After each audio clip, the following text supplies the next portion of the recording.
नमस्कार दोस्तों, स्वागत है आपका आपके अपने चैनल सीप कैंपस पर। दोस्तों, हम लोग हिंदी पढ़ रहे थे। हिंदी में अब तक हम तद्भव तत्सम, देशज विदेशज और संकर शब्द, इन 3 टॉपिक को ख़त्म कर चुके हैं। तो अगर अभी तक आपने उन वीडियोस को नहीं देखा है तो आप चैनल की प्लेलिस्ट पर चले जाइए। वहाँ आपको ROARO के नाम से एक प्लेलिस्ट मिलेगी। उसमें ये सारी की सारी वीडियोस क्रम वाइज लगी हुई हैं। ROARO के नाम से प्लेलिस्ट बनी हुई है। इसका ये मतलब बिल्कुल नहीं है कि ये वीडियो सिर्फ ROARO वालों के लिए है। आप चाहे किसी भी एग्ज़ाम की तैयारी कर रहे हो, अगर आपके सिलेबस में हिंदी है तो आप इन वीडियोस को देख सकते हैं। ये आपके काम की है।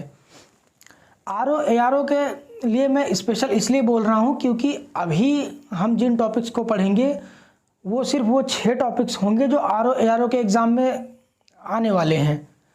जैसे ही ये 6 टॉपिक ख़त्म होंगे, हम हिंदी को शुरू से शुरू करेंगे और पूरी ग्रामर पढ़ेंगे। तो आप चाहे किसी भी एग्ज़ाम के लिए पढ़ रहे हो, आप उन वीडियोस को देख सकते हैं।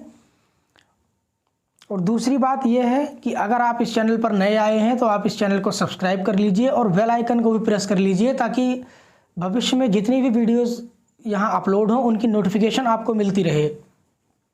चलिए, अब हम आज के अपने टॉपिक पर आते हैं। आज का हमारा टॉपिक है विलोम शब्द। तो आप जानते हैं कि विलोम शब्द में समझाने जैसा कुछ भी नहीं है। इसमें जो कुछ करना है आपको करना है। आपको ये सब नोट करना है और उसको याद करना है। मैं सिर्फ इतना करूँगा कि अलग अलग एग्ज़ाम में जो शब्द आए हुए हैं, जो इम्पॉर्टेंट हैं, ऐसे 200 से 250 शब्द आपको दे दूँगा, ताकि आपको अलग अलग साइट्स पर, अलग अलग किताबों में भटकना ना पड़े और आप आसानी से शब्दों को एक जगह से उठाएं और उनको याद कर लें। तो इसलिए मैं आपको अलग अलग 2 से 3 वीडियोस में कम से कम 250 से 300 शब्द दे दूंगा, जो आपके अलग अलग किसी न किसी परीक्षा में पूछे हुए शब्द होंगे। जैसे आप इनमें ले लीजिए, इनमें आधे से ज़्यादा शब्द ऐसे हैं जो आपके सिर्फ RO और ARO के पेपर में आए हुए हैं अलग अलग वर्षों में। बाकी ये सब के सब शब्द किसी न किसी एग्ज़ाम में आए हुए ही हैं। इसके बाद भी जो मैं आपको शब्द दूंगा वो भी किसी न किसी एग्ज़ाम में आए हुए शब्द होंगे। तो आप इनको हल्के में मत लीजिए, इनको नोट कर लीजिए और इनको याद कर लीजिए। चलिए, तो हम इन शब्दों को देखें उसके पहले आप 2 पॉइंट देख लीजिए जो आपके लिए समझना ज़रूरी है। ये आपसे कभी किसी एग्ज़ाम में पूछे नहीं जाएंगे, लेकिन फिर भी आपको ये पॉइंट पता होगा तो आपको विलोम शब्दों में आसानी होगी। सबसे पहला पॉइंट तो ये है कि विलोम शब्द को उल्टा, विपरीत या विपरीतार्थक, विपर्यायवाची, विलाप या प्रतिलोम, इन सभी नामों से जाना जाता है। दूसरा पॉइंट, ये पॉइंट बहुत ही इंपॉर्टेंट है, इसको आप ध्यान रखेंगे। किसी भी शब्द का विलोम उसी कोटि या जाति का होगा जिस कोटि का वह मूल शब्द है। इसका क्या मतलब है? इसका मतलब यह है कि यहाँ आप 2 उदाहरण देखिए। सबसे पहला लिखा हुआ है मित्र। मित्र का आपका विलोम होता है शत्रु। और दूसरा शब्द है दोस्त। ये थोड़ा सा आपका शब्द है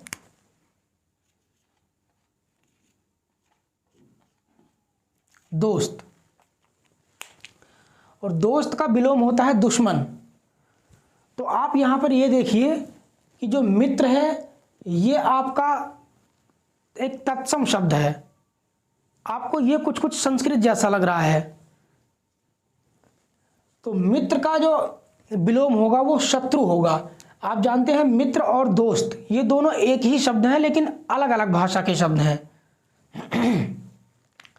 और यहाँ ये शत्रु और दुश्मन ये भी एक जैसे शब्द हैं, लेकिन कहीं ना कहीं अलग अलग जाति के हैं। ये आपकी हिंदी या यूँ कहिए संस्कृत का शब्द है जो हिंदी में आया है, जबकि दुश्मन आपका विदेशी शब्द है।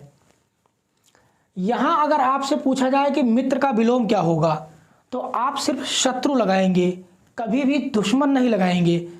भले ही दुश्मन और शत्रु एक ही शब्द है, इनका एक ही मतलब होता है, लेकिन फिर भी मैंने यहाँ आपसे कहा कि किसी शब्द का विलोम उसी कोटि या उसी जाति का होगा जिसका वो शब्द है।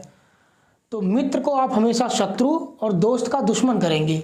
अगर आपके सामने कभी कोई ऑप्शन आता है जिसमें कहा जाए कि मित्र का विलोम बताइए, ऑप्शन में दुश्मन भी हो और शत्रु भी हो, तो आप मित्र का विलोम शत्रु करेंगे, ना कि दुश्मन। अगर आपके ऑप्शन में शत्रु नहीं है तब आप दुश्मन कर सकते हैं। चलिए अब आप एक एक शब्द को देख लीजिए। सबसे पहला शब्द है मित्र। मित्र का विलोम होता है शत्रु। दोस्त का होता है दुश्मन। सुलभ का होता है दुर्लभ। व्यष्टि का विलोम होता है समष्टि। दीर्घायु का होता है अल्पायु। भूगोल का होता है खगोल।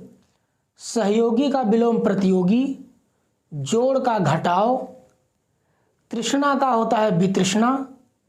विहित का होता है निषिद्ध। उसके बाद पोषक का विलोम होता है शोषक। उसके बाद है आपका अथ। अथ का विलोम है इति। संयोग का वियोग। अभिज्ञ का अनभिज्ञ। जड़ का चेतन। कृतज्ञ का होता है कृतघ्न। उसके बाद शब्द है अनंत। अनंत का विलोम होता है अंत।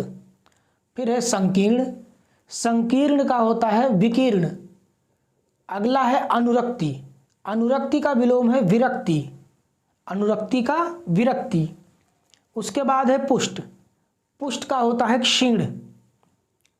न्यून का विलोम अधिक। ग्रस्त का मुक्त। और गौरव का लाघव। उसके बाद है आपका विपत्ति शब्द। विपत्ति का होता है संपत्ति। विनत का विलोम उद्धत। सापेक्ष का निरपेक्ष। वादी का प्रतिवादी। आहूत का अनाहूत। संधि का विग्रह। और अवर का प्रवर। उसके बाद जटिल का विलोम होता है सरल। यथार्थ का विलोम होता है कल्पित। आयात का निर्यात। दृश्य का अदृश्य। और प्रत्यक्ष का होता है परोक्ष। उसके बाद आपका शब्द है उपेक्षा। उपेक्षा का विलोम है अपेक्षा। आमिष का होता है निरामिष। उत्कर्ष का विलोम अपकर्ष। अग्रज का अनुज। जंगम का स्थावर। बहिरंग का होता है अंतरंग। उसके बाद शब्द है उन्मूलन। उन्मूलन का विलोम होता है रोपण। उसके बाद है परिश्रम। परिश्रम का विलोम विश्राम। उसके बाद है आदान। आदान का विलोम प्रदान। श्री गणेश का इतिश्री। अनुलोम का विलोम। सौम्य का उग्र। उसके बाद है आधार का निराधार। ह्रास का होता है वृद्धि। उसके बाद है अधिकृत का अनाधिकृत। फिर आपका शब्द है आकृष्ट। आकृष्ट का विलोम होता है निकृष्ट। फिर है इप्सित। इप्सित का होता है अनीप्सित। फिर है आकल्प। आकल्प का विलोम है विकल्प। उसके बाद है अनुग्रह। अनुग्रह का होता है दंड या फिर कोप। फिर आपका शब्द है स्वजाति। स्वजाति का होता है विजाति। फिर है विराट। विराट का होता है क्षुद्र। अमित का विलोम होता है परिमित। क्षर का अक्षर। और समास का होता है आपका व्यास। आप यहां दो शब्दों को ध्यान रखेंगे, एक है आपका संधि और दूसरा है समास। आपने पढ़ा होगा संधि विक्षेप, तो आप में से बहुत से लोग ऐसे हैं जो संधि का विलोम विक्षेप करते हैं, जबकि ये गलत है। संधि का विलोम हमेशा विग्रह होता है, संधि का विग्रह, जबकि समास का विग्रह नहीं होता। समास का विलोम होता है व्यास। तो अगर कभी ऐसा हो कि संधि के विलोम में सिर्फ विच्छेद ऑप्शन में हो, विग्रह ना हो, तब आप मजबूरी में विच्छेद करेंगे, वरना संधि का विच्छेद नहीं होता। संधि का होता है विग्रह और समास का व्यास। ठीक है, आगे है चिरायु। चिरायु का विलोम होता है अल्पायु। उसके बाद है सगुण। सगुण का होता है निर्गुण। निर्गुण के बाद है सहचर्य। सहचर्य का होता है अलगाव। फिर शब्द है सृष्टि। सृष्टि का होता है प्रलय। आकाश का विलोम है पाताल और धनी का निर्धन। उसके बाद अगला शब्द है आपका अज्ञ। अज्ञ का होता है विज्ञ। उसके बाद राजा का रंक, अतिवृष्टि का अनावृष्टि, अतिवृष्टि अनावृष्टि। अपशकुन का होता है शकुन, स्पर्श का अस्पर्श, उन्मीलन का होता है निमीलन, अंतर्मुखी का विलोम बहिर्मुखी, निर्दय का सदय, उक्त का अनुक्त। उसके बाद उपकार का विलोम है अपकार, तिमिर का विलोम होता है आलोक। उसके बाद सामान्य का विशिष्ट और अमर का मर्त्य। ये शब्द आपके हुए हैं जो अनेकों बार किसी न किसी परीक्षा में आ चुके हैं, तो आप इनको हल्के में नहीं लेंगे, इनको आप याद कर लेंगे। आप इनका चाहें तो स्क्रीनशॉट ले लीजिए। फिर हम अगले शब्द पर आते हैं और शब्दों को देखते हैं।